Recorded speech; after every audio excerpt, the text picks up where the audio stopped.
on the way back to Poste de la Baleine, we are filming the mainland along the Manitoulin Sound. The altitude is 400 feet, cruising at a speed of 80 miles per hour, and it is 4:30 p.m. We're not quite at low tide yet, but it's getting there.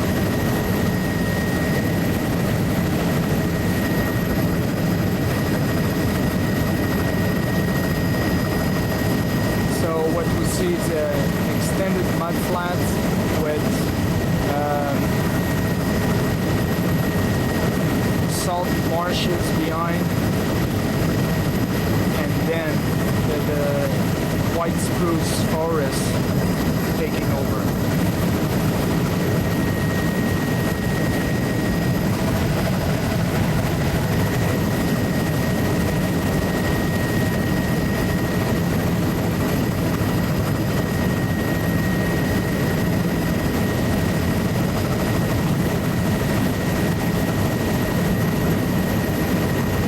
So in French I will characterize them as slick on the bottom part and the scar on the upper part where the vegetation is.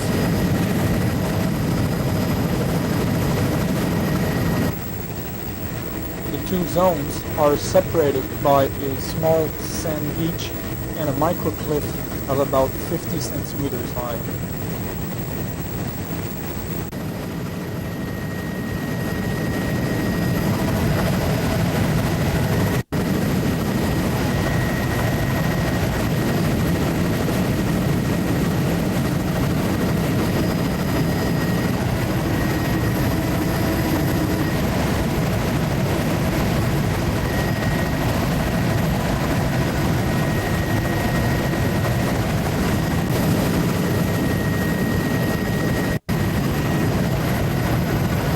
That small cliff that you see there, it is a mineral pelsa that is eroded at high tide by waves. The Centre d'Etudes Nordiques has a weather station on top of that pelsa there, and they record ground temperature, air temperature, and they have a snow depth sensor.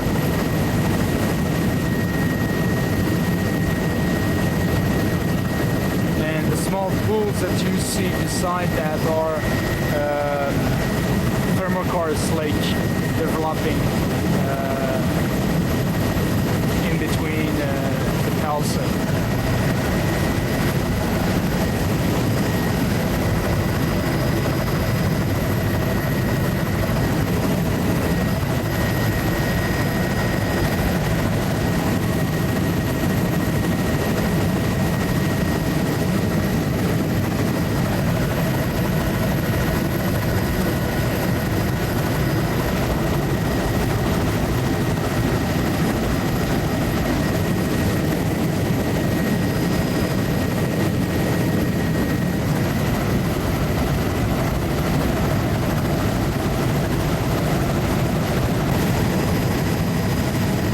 So here and there along that coast there are some small hunting camps that native people are using on weekends entering the hunting season.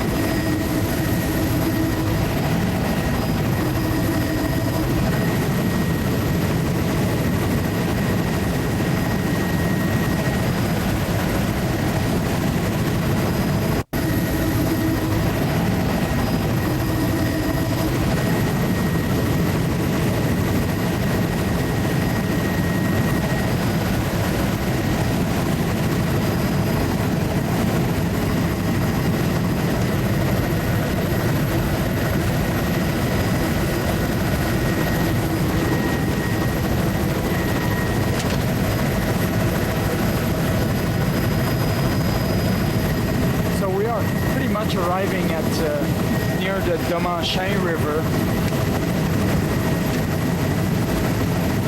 where the proposed spillway should be or would be. depends.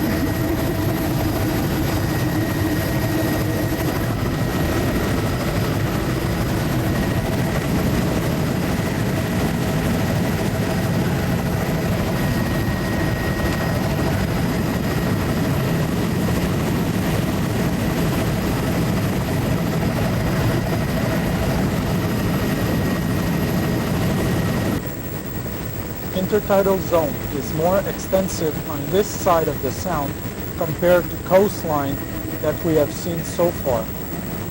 Since this coastline is sheltered by Manikinut Islands and that rivers are discharging a substantial amount of sediment, much of these sediments remain inside the sound and add to the width of the tidal flats.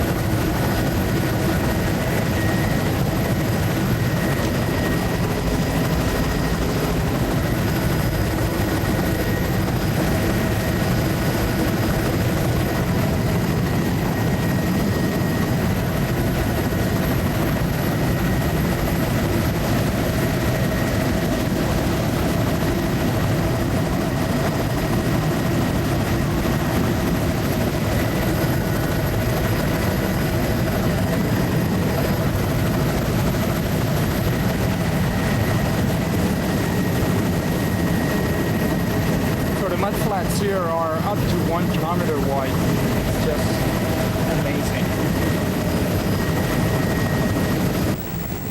Even though the size of the marsh are small compared to the mudflat, they are very important in terms of habitat and microfauna production.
We are now approaching the mouth of Domanchin River.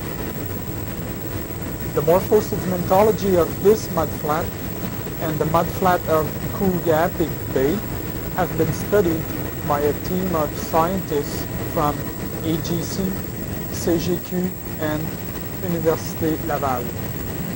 Preliminary results indicate that this is an erosional platform with a veneer of silty sand deposit overlying the Turelle Sea marine clay. This veneer was found to be up to 30 centimeter thick.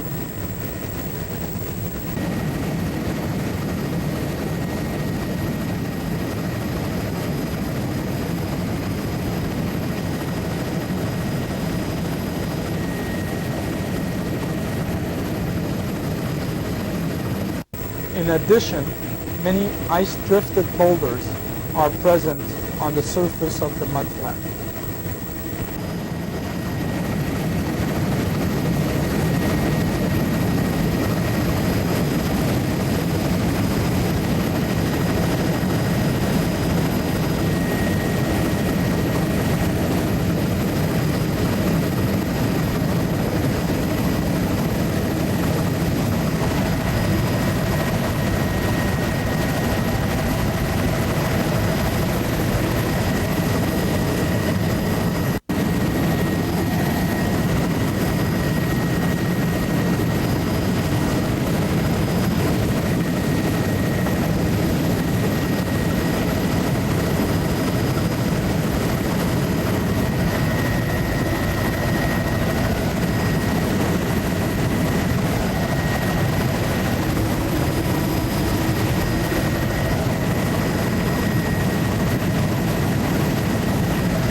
Past this point, we see Krugapic Bay, which is the proposed outfall site of the Grande Baleine hydroelectric project.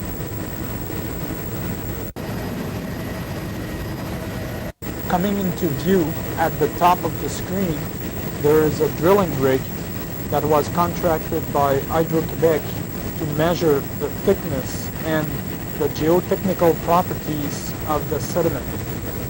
Notice the presence of a drainage channel that comes across the flat and a second one that follows the coast for about 500 meters. Along the latter channel, very soft clay material has been found.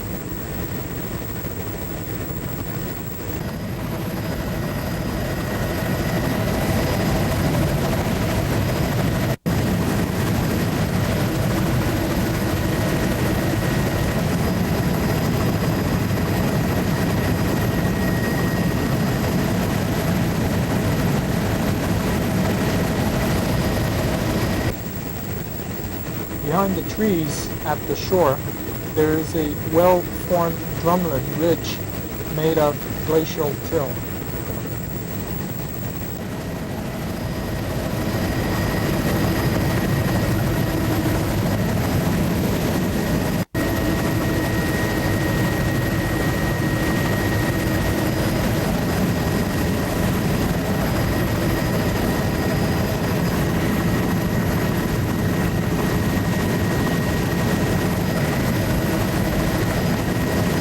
Here's a good example here of the extent between the vegetated part of the intertidal zone compared to the mudflats.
This is a general view of Krugapic Bay and the east side of the sound.